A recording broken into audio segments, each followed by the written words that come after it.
Hey everybody, it's me Vivian back with another video. I don't know if it's this quarantine or if I'm just going a little crazy, but I've been noticing that I've been repeating patterns, and this is what I really want to talk about. Are you guys repeating some similar patterns that you're noticing now that you're in quarantine, that you're more aware of, or do you not notice them? So we all have patterns that we grow up with because we are taught by our parents, or something happens to us that could have been traumatic, and because of that situation we repeat some sort of pattern. The pattern that I feel we all have in common is the I'm not good enough mentality, that you're not good enough to do something, you're not good enough to get something done. And it's all engraved in our minds. Everybody has this pattern, and it's really a pattern that really holds you back if you think about it. And another pattern that we may all have, or it's just me, is that we all want to self-sabotage ourselves. I haven't been able to finish projects. I'm about to finish it and then I say, okay, I don't know about this. I'm hesitant. I don't think I'm going to be able to get this done. Oh my gosh, everything's just going to blow up in my face. I don't think I could do this career. And then I move on to another project. And that's a pattern I keep repeating. So how many times have you self-sabotaged yourself? Or have you even noticed that you self-sabotage yourself? Another pattern we may all have is we like to punish ourselves and say mean things to ourselves when we can't do things right, when we don't get anything done. We blame ourselves for the situation that happened. And that's something that even puts you more down, because that makes your self-esteem go down. It could make you feel more depressed. Or another good one is, technically it's not good, but another pattern is we like and enjoy blaming others for the things that have happened in our lives. We blame everybody for things that we've done, like, oh, it's my parents' fault that I wasn't able to be successful because they said I couldn't. Or it's my brother's fault because I had to take care of him. It's my sister's fault. It's my cousin's fault. It's my uncle's fault.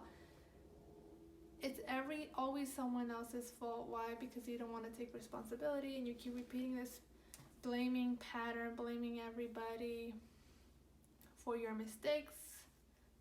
And technically they're not mistakes because they help you grow, and it's not something that you should be ashamed of. Another pattern that I have, and that maybe a lot of you have, could be a victim mentality. You have this mentality that everything always happens to me.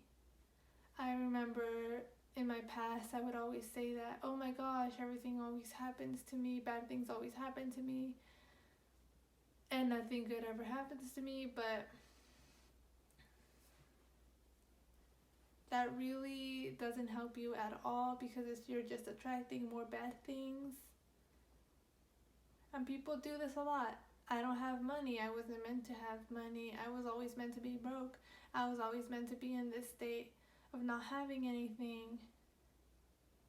So you are always in the state of not having anything, and you're always asking for other people to help you out, but you're not helping yourself out because you're relying on other people, and other people are not always going to be there. Other people are not always going to help you, because everybody has their own lives. And sometimes, even if you do have helpful people, you become accustomed to it. You rely on it too much.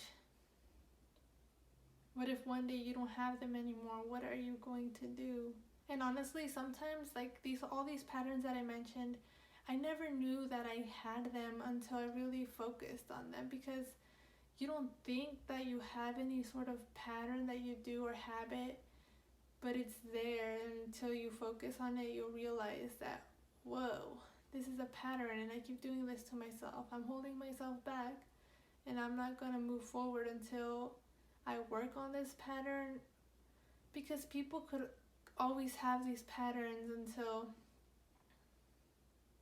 they're old, or even they die. They don't want to change who they are Sometimes people have this rigidity to them that the world is changing and everyone's changing, but I don't want to change. I don't want to continue doing what I'm doing because I'm comfortable with it.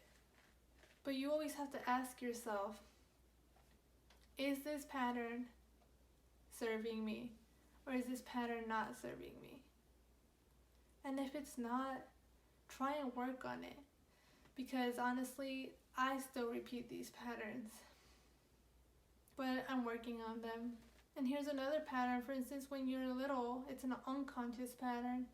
Maybe your mom and dad left you. You were a little kid and you just went on with your life, put it aside. But then it's come to the time where you're going to meet someone else, your girlfriend or boyfriend.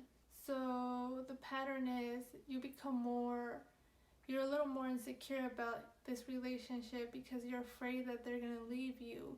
Just like your parents left you, so you're a little more hesitant to open up, or you're a little more trying to figure out what they're doing all the time.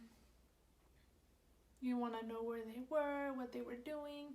You're always thinking the worst, that they're going to leave you. So you're not really putting your best effort to be with that person because you're still closed off. You're still hiding how you feel. You're still hiding all these emotions from the other person because you're afraid if you tell them how you feel or what you want in a relationship, they're going to leave you. Or if your parents, just treated you badly, you do the same with your kids. You treat them the same way your parents treated you. Instead of changing the pattern, you're continuing the same pattern with your kids. And sometimes your kids will continue the pattern and so on. So you don't have to treat your kids like your parents treated you. You should be like, I want to be different and I want to treat my kids another way. And sometimes it's so hard for us to learn to understand these patterns. When you're a kid or when you know that something's hot, you touch it once and you're like, oh my god, that's hot, and not to touch it again. When we repeat patterns, it's like, you don't notice them. Let's do it again, let's do it again, let's do it again. Until something really bad happens, or until you're like, whoa, this is not working for me anymore. That's when people decide to change. And I just remembered another one that it just popped into my head. A pattern that I always had later on in life was I would act tough so I wouldn't get hurt. But it was all an act. Obviously, I'm not as tough as I was or as I looked because that's not who I am. I'm not this tough person and someone that wants to push people away. I'm a little more sensitive, a little more emotional, but I just didn't want to get hurt. So then I was like, well, that's not me. I finally figured it out. So I just started to be who I am. Another pattern that is not even good for you is people always say, I always get sick. I always get sick in the fall. I always get sick. I always get allergies. Every time I see someone sick, I get sick. Every time you hear someone sneeze, every time you hear someone cough, you're always thinking, oh my gosh, I'm gonna get sick. Which then leads to you really getting sick. Why are we so afraid to change and stop repeating these patterns? I'll tell you why we do this. It's my theory. Because we have created a self-image, an identity of ourselves, always portraying to the world who we are. If we change how we view ourselves and how we view the world and how the world views us, we may even think this subconsciously. I mean, a self-image is everything. You took years to create it, and then to just become somebody else, and the world has to be like, whoa, what happened to this guy? He's different. Something about him. He changed. He doesn't complain with us. He doesn't drink with us anymore. He doesn't talk about not having money anymore. That's weird. Sometimes you will lose people because you've changed your pattern, you changed your habit. Keep asking yourself, why am I so afraid to change? And also ask yourself, how can I stop this pattern from happening? And I'll tell you how. Do something about it. And again, I don't want to treat myself badly and put myself down because I know I'm not going to go anywhere. Don't pretend that you're not repeating patterns. Don't put it aside. Don't ignore them. Acknowledge that you're repeating the same pattern and try to catch it and just work on it. You don't have to eliminate it completely. You just have to try and work and not try to repeat that same pattern. If you see that it's hurting other people, it's hurting yourself, it's hurting how you feel, it's hurting your environment,